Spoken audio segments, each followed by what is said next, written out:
This is Mama Lucy coming to you. It's the first time we've made a video in about a year. We're talking about Thanksgiving today and what that meant in the mountains, and tell you about how what I do to get ready for Thanksgiving, a little bit of share what I make here for our family.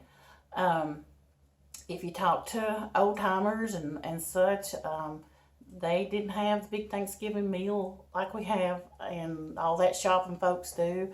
They reserved that time for hog killing because folks were off and had cooled down to do meat. And you know, hog was an easy way to feed your meat to your family through the winter. You could get you a little spring pig if you weren't raising them yourself, and raise it up and be ready by November. Have it fattened up. And use that weekend of not having to go to work and stuff and get that up. So there's a lot of work Thanksgiving weekend. It wasn't feeling yourself full and that kind of thing. So that's what has been used in the past. In our family, we're blessed that we don't have to depend on that to get us through the winter. But it is a worthy endeavor still, if that's it. So I'm going to share with you today about how I make pies, what I do to make pies. It goes all the way back to summertime of making pies and putting up for the winter. And this way I can stick you in here to talk about one of my favorite things is canning. And I love canning about as much as I do herbal remedies, because they kind of go together. You can't just have herbal remedies. You got to have food that's good for you, and what's better for you from something you raise from seed to put in a jar to put on the table. So so I found this way to squeeze that in here today to talk about that. So we're going to talk about pies, and one of my favorite things to do is, as the fruits come in over the summer, is to can pie filling.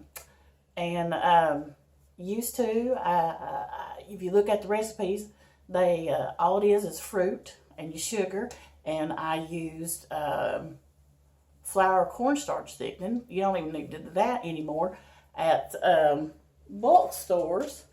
Like I found this down at Muddy Pond at the Mennonite store, one of my favorite places on this earth. You can get this clear gel and use it to mix in with your fruit and your sugar, and that sets it up like a pie filling. And so I cook that up, get it good and bubbly, and I'll put the specific recipes on the Facebook page. Put that in your quart jar and water bath it, because the fruit, and sometimes I'll add lemon juice, has enough acid in it. That's what's key with canning, to water bath and not pressure can. And I usually do that 20 to 30 minutes.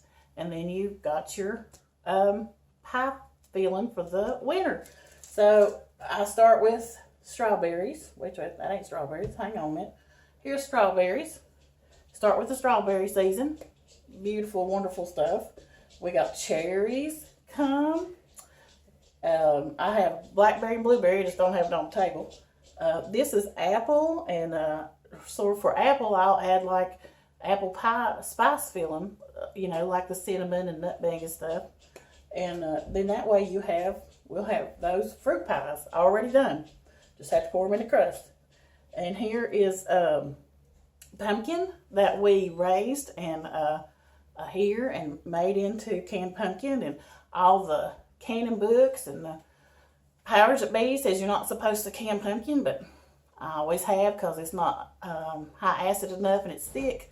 But the key to it is pressure canning it, where you have the pressure gauge and stuff, and you pressure it for like 90 minutes a quart, and never had a problem with it. So all you have to do is add your pumpkin pie spice to that and your sugar, and some folks just put that in your pumpkin pie recipe, just like you buy pumpkin from the store, and you got a pumpkin pie filling.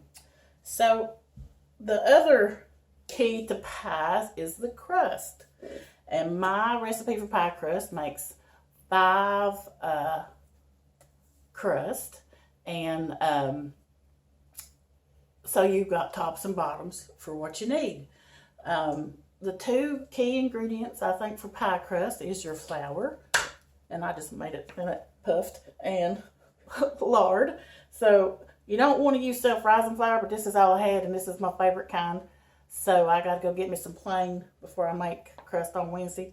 So anyway, it's Hudson cream, and you buy the plain, and real quick why it's my favorite is a long time ago, 20 years ago, I was behind this lady in the checkout. She had 10 bags of it, and of course I had to be nosy and ask her why.